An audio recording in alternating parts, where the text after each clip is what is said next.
Iya, kita coba akan membahas hal ini karena seruan untuk memboikot sejumlah produk-produk yang terafiliasi dengan Israel ini juga diserukan di tanah air. Pemirsa sudah hadir di studio, sudah ada Bang Said Iqbal, Ketua Umum Partai Buruh. Selamat pagi. Assalamualaikum Bang Said. Salah satu yang keras juga mengenai hal ini ya. Juga sudah terhubung bersama kami ada Prof. Syafi'i Antonio, pakar ekonomi syariah, dan juga Bang Sarbidi Abdul Murad, Ketua Presidium MERS Indonesia. Assalamualaikum Bapak-Bapak. Assalamualaikum warahmatullahi wabarakatuh. Baiklah. Ya, saya mau ke Bang Said terlebih dahulu. Bang, Anda juga yang kemarin salah satu yang menyerukan hal ini cukup keras juga. Apa alasan yang melatar belakangi hal itu dan kenapa baru sekarang? Pertama, 2 kali Partai Buruh dan elemen serikat buruh melakukan aksi di Kedubes Amerika, 2 hari meletusnya perang Palestina, dan di kantor PBB dan terakhir di Istana. Yang kedua, saya seminggu yang lalu baru selesai ILO Governing Body, rapat sidang Badan Perburuhan Sedunia. Ya, ada unsur employer, pengusaha, pemerintah, dan buruh. Dalam rapat itu pun selama seminggu itu panas sekali. Dan istilah mereka adalah suffering, penyiksaan, penindasan. Dan juga Arab occupied. Jadi bukan tentang pendudukan ya. Pendudukan berarti penjajahan. Occupied istilah mereka ini. Tidak hanya tentang Palestina, tapi tentang Arab. Karena ini akan meluas ke perang Timur Tengah. Dan efeknya kan nanti ekonomi akan shutdown ya, turun ya, krisis. Karena kan itu tentang minyak. Minyak kan masih komponen utama. Nah, oleh karena itu perang ini bukan tentang Palestina dan Israel. Selain tentang tragedi kemanusiaan, penindasan, dan occupied, penjajahan, ini adalah dampak ekonominya untuk seluruh dunia. Kalau Ukraina dan Rusia itu hanya Eropa sedikit. Nah, oleh karena itu ini harus dihantam tidak hanya dengan sekedar seruan, ya, tidak sekedar hanya debat-debat di Dewan Keamanan dan Majelis Umum. Karena kayak kemarin aja Amerika, Inggris, Prancis, Italia, Australia, dan Israel sendiri keras menentang tentang bahwa ini adalah pendudukan, penyiksaan, dan harus dihentikan. Tapi sudah aksi nyatanya. Gitu. Aksi nyatanya, maka kita akhirnya bersepakat salah satunya di Workers Group adalah boykot produk-produk Israel. Israel harus dihukum secara ekonomi karena mesin-mesin perang itu kan tentang uang. Uang kan dari hasil ekonomi, maka jantungnya harus ditusuk. Apakah nanti kemudian terjadi PHK besar-besaran? Tidak. Di seluruh dunia pemogokan terhadap kapitalisasi modal buruh mengakibatkan buruh menderita dilawan dengan pemogokan. Akhirnya terjadi balance ya, keseimbangan dalam negosiasi. Sekarang kan tidak. Mesin-mesin itu sama dengan kejadian Israel dan Palestina. Boykot produk adalah satu blokade ekonomi. Maka Partai Buruh di Indonesia bersama serikat-serikat buruh sedunia dan beberapa partai buruh dan sosial demokrat di Eropa, di Afrika, di Arab, maka menyerukan boykot. Partai Buruh bersama serikat buruh termasuk KSPI menyerukan boykot terhadap produk-produk Israel agar secara ekonomi mereka terasa dampak. Oke, ini hanya untuk produk-produk Israel saja atau seluruh produk yang terafiliasi dengan Israel atau yang diketahui mendukung Israel? Termasuk produk-produk yang terafiliasi dengan Israel karena penumpukan ekonomi dari hasil penjualan barang-barang mereka, perdagangan trade ya, trade itu akan berimplikasi kepada pembelian dan pembuatan mesin-mesin perang baru. Itu sebenarnya yang dilihat, bukan hanya sekedar nanti terjadi PHK. Tidak mungkin terjadi PHK. Dan ini kesempatan kalau terjadi hal-hal terhadap produk atau afiliasi dengan Israel itu, buruh-buruh yang bekerja di UMKM kan meningkat karena produk-produknya akan dicari. Iya, Bang, tapi bagaimana bagaimana menjelaskan Anda tidak mungkin ada PHK? Bagaimanapun ketika memboikot sebuah produk, ketika demand-nya turun, ya, itu kan produksi juga pasti turun, akan mempengaruhi dapur dari pabrik itu sendiri. Investasi mereka nggak mungkin mereka tinggal. Apalagi Indonesia termasuk negara muslim adalah negara selain dia produsen, dia adalah konsumen. Mereka membutuhkan itu. Maka pilihannya masih negosiasi. Bukan PHK. PHK bukan jawaban terhadap seruan boykot. Negosiasi adalah harapan terhadap jawaban seruan boykot. Seluruh dunia begitu. Karena sudah banyak loh karyawan-karyawan dari produk-produk yang mungkin diketahui terafiliasi dengan Israel, kemudian mereka mengeluhkan bahwa apa yang mereka jual ini sudah mulai sepi, khawatir kemudian akan di PHK, bagaimana dengan gaji dan juga kehidupan mereka, Bang, hingga saat ini, bahkan di tanah air.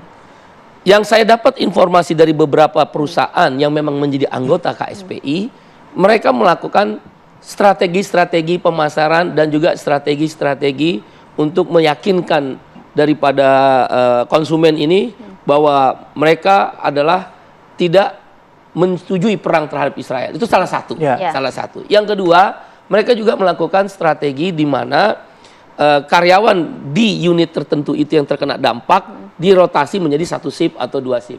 Tapi kalau PHK nggak mungkin, kan investasinya udah besar. Masa perang mau sampai 100 tahun atau 20 tahun, kan nggak mungkin. Sekali lagi, boykot adalah salah satu cara untuk memaksa Israel dan produk-produk perusahaan-perusahaan terafiliasinya berunding.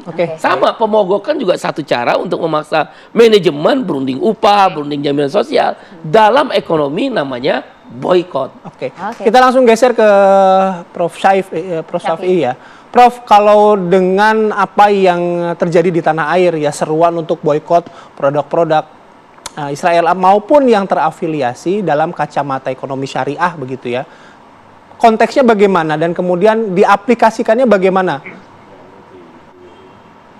Ya, terima kasih.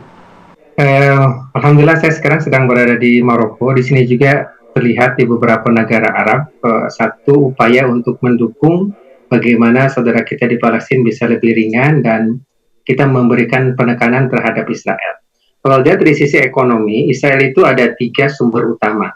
Yang pertama pastinya domestic product dia, yaitu growth domestic product dia secara internal. Yang kedua, dia mendapatkan sumbangan dari negara-negara.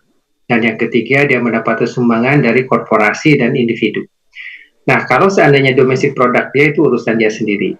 Nah, kalau seandainya sumbangan dari negara, kita melihat bahwa Amerika Serikat itu memberikan 3 hingga 4 miliar dolar lebih bantuan militer setiap tahun dan bantuan lain-lain untuk Israel. Itu juga kita tidak bisa melakukan sesuatu kecuali tekanan. Nah, tekanan dari dalam dan tekanan dari luar terhadap Amerika. Ini juga bisa efektif.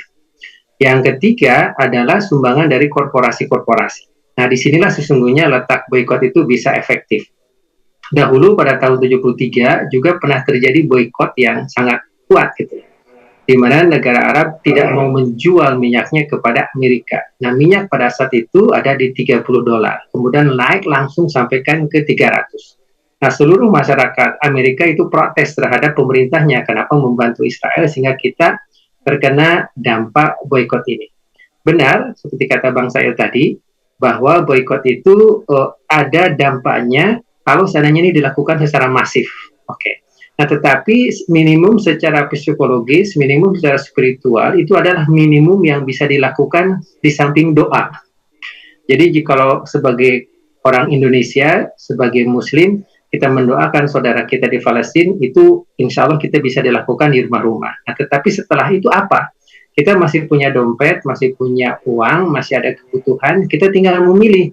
Apakah akan memilih produk buatan Israel, apakah memilih produk yang terafiliasi membantu Israel, atau justru ini kesempatan sesungguhnya menumbuhkan produk lokal. Jadi saya melihat ada unsur nasionalisme di sini, ada unsur merah putih di sini.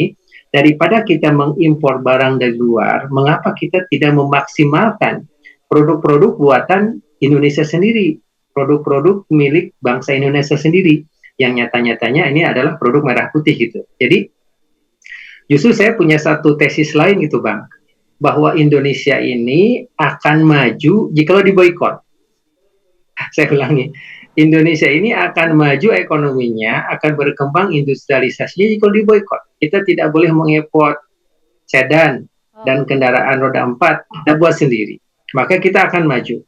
Kita diboikot oleh dunia, tidak boleh mengimpor handphone. Nah, sekarang tuh handphone tuh jumlahnya hampir di atas 200 juta handphone per tahun kita mengimpor. Nah, bayangkan jika kita memproduksi handphone sendiri dan mendistribusikan, jadi kita kan akan maju produknya. Kita diboikot dari sisi alat-alat medis, maka kita terpaksa harus membuat produk medis sendiri. Kita diboikot produk pertanian, maka kita terpaksa membuat teknologi pertanian sendiri. Jadi sesungguhnya, tapi hal itu juga membutuhkan waktu yang cukup panjang ya, Prof, ya. Satu yang sangat bagus untuk pertumbuhan ekonomi nasional. Jadi kesempatan. kita untuk bisa maju dan kita untuk bisa berkembang.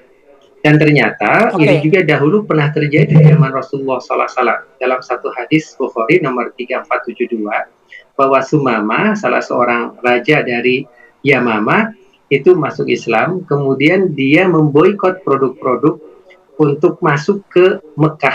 Kata beliau, wallahi la yatikum habbata hamdatin min habbin Yamama ila Quraisy hatta ya'dzana biha Rasulullah SAW. Tidak akan datang gandum dari Yamama ke Quraisy. Nah, ternyata waktu itu Mekah terjadi kolaps ekonominya. Kemudian Rasulullah SAW meminta si Sumama untuk menghentikan boikotnya. Jadi pernah efektif dan pernah terjadi. Oke, Prof. Syafi'i, artinya ini pernah terjadi dan dimungkinkan juga. Tapi dampaknya terhadap tanah air nanti akan seperti apa secara ekonomi? Kita juga akan bahas. Nanti Pak Sarbedi dari Mercy juga harus menanggapi. Tapi usai jeda ya, sesaat lagi untuk Anda.